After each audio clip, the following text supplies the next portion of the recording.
Hello guys, आज हम कक्षा 10वीं के लिए हिंदी ग्रामर के अंतर्गत नई कविता और प्रगतिवादी काव्य की विशेषताएं, कवि एवं उनकी रचनाओं के बारे में समझेंगे।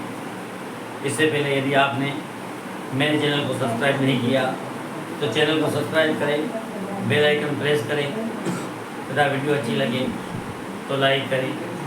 धन्यवाद। चलिए वीडियो स्टार्ट करते हैं। नई कविता के अंतर्गत इनकी विशेषताएं, प्रगतिवादी काव्य की विशेषताएं। परीक्षा में निश्चित रूप से इनके कई प्रश्न बन सकते हैं।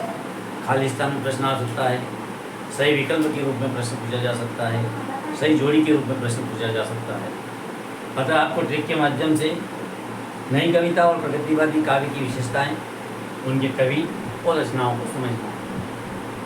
विशेषताओं के रूप में अपन देखें नई कविताएं तो मानव शब्द याद रखना है। विशेषताओं में मानव, लघु, मानव और वाद की प्रतिष्ठा विशेषता है इसकी नई कविता की। नई कविता में प्रयोगों में नवीनता और अनुभूतियों का वास्तविक चित्रण, ये इनकी विशेषताएं हैं। विशेषताओं को सीमित लिखा गया है, कारण जो प्रश्न आएंगे वो 2 नंबर का रहेगा। इसको ध्यान में रखते हुए यहाँ पर उसी हिसाब से आंसर को बनाया गया है। इनकी जो कवि हैं उसको समझने के लिए आपके जो ब्लैक कलर में लिखा हुआ है ये आपको याद रखना है।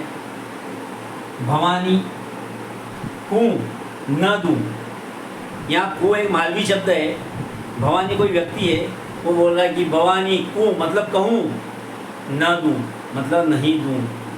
तो जैसे ये कहा, एक अचानक सन्नाटा आ गया कि भवानी को न दूँ। इस बात को जैसे किसी ने सुना तो सन्नाटा आ गया, मतलब आपको पहली कविता के रूप में सन्नाटा याद रखना है। इससे पहले भवानी को मतलब कहूँ, न दूँ कि मैं नहीं दूंगा। तो देखिए, भ से भवानी से भवानी प्रसाद मिश्र, कु से कुंवर नारायण, नरेश मेहता और दुष्यंत कुमार। दूसरे दुष्यंत कुमार कवियों के नाम हमें याद है, लेकिन उनका क्रम और कौन से प्रगतिवाद में आ रहा है कि नई कविताओं के कवि है, ये समझने के लिए आपको ट्रिक याद रखना है कि भवानी को न दूँ। और जैसे ये कहा कि भवानी को यानी कहूँ न दूँ, और अचानक एक सन्नाटा आया और उस भवानी प्रसाद मिश्र की कविता का नाम ही सन्नाटा है, ये हमें याद रखना है। और कुंवर नारायण, ये 2 मान लीजिए। कुंवर एक, जैसे कई व्यक्तियों के नाम कुंवर देते हैं, राजकुमार, इस प्रकार से कुंवर और नारायण 2 व्यक्ति हैं जो आमने सामने हो जाते हैं, इसलिए हमें इनकी कविता को याद रखना है आमने सामने। कुंवर और नारायण की कविता का नाम है आमने सामने। नरेश मेहता, नरेश का अर्थ होता है राजा, नरेश का अर्थ होता है राजा। और यदि कोई व्यक्ति या कोई आदमी, कोई भी यदि राजा बनता है तो उसका उत्सव मनाया जाता है, इसलिए हमें उत्सव याद रखना है। ये ट्रिक। अगला है आपका दुष्यंत कुमार। दुष्यंत कुमार एक राजा है, वह किसी छोटे मोटे का स्वागत नहीं करता है, क्योंकि राजा का स्वागत किया जाता है, करता नहीं है, लेकिन वो स्वागत कर सकता है जो एक ऐसा सूर्य का स्वागत। दुष्यंत कुमार एक राजा है जो एक किसी सूर्य का स्वागत कर सकता है, किसी इंसान का नहीं, इसलिए आपको रखना याद सूर्य का स्वागत। ये आपको है नई कविता का। इसकी कविताओं को आपको इस ट्रिक को समझना है और याद रखना है। अगर आप उसको 2-3 बार समझ लेंगे तो निश्चित रूप से आपको ये नई कविता, इनकी विशेषताएँ, कवि और रचनाएँ आप निश्चित रूप से समझ सकते हैं। अब अपन देखते हैं प्रयोगवाद के अंतर्गत। प्रयोगवाद की विशेषता है ईश्वर के प्रति नास्ता। इनके आगे लगा दो, ईश्वर के प्रति अनास्था, आर्थिक और सामाजिक समानता, आर्थिक और सामाजिक समानता पर बल और नारी शोषण के विरुद्ध आवाज़। प्रगतिवाद के अंतर्गत प्रगति हुई और उस प्रगति के अंदर नारी शोषण के विरुद्ध आवाज़ उठाई गई।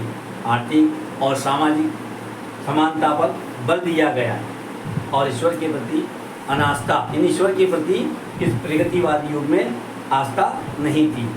अब मुझे कवि को समझे तो त्रिकेशी ना, त्रिकेशी यानी त्रिकेशी मतलब 3 केश, केश का अर्थ बाल से हैं। त्रिकेशी ना, जो 3 केश नहीं होते हैं उसको त्रिकेशी ना कहेंगे। त्रिकेशी ना, त्रिकेशी ना यानी 3 केश इन बाल ना मतलब नहीं है, त्रिकेशिना।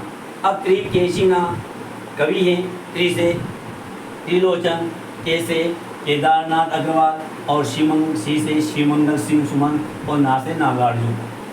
अब त्रिलोचन में आपको याद रखना है। इससे पहले आप चाहें तो अपन दूसरे युग को पहले समझ लें या इसी को समझे। त्रिलोचन में आपको धरती याद रखना है।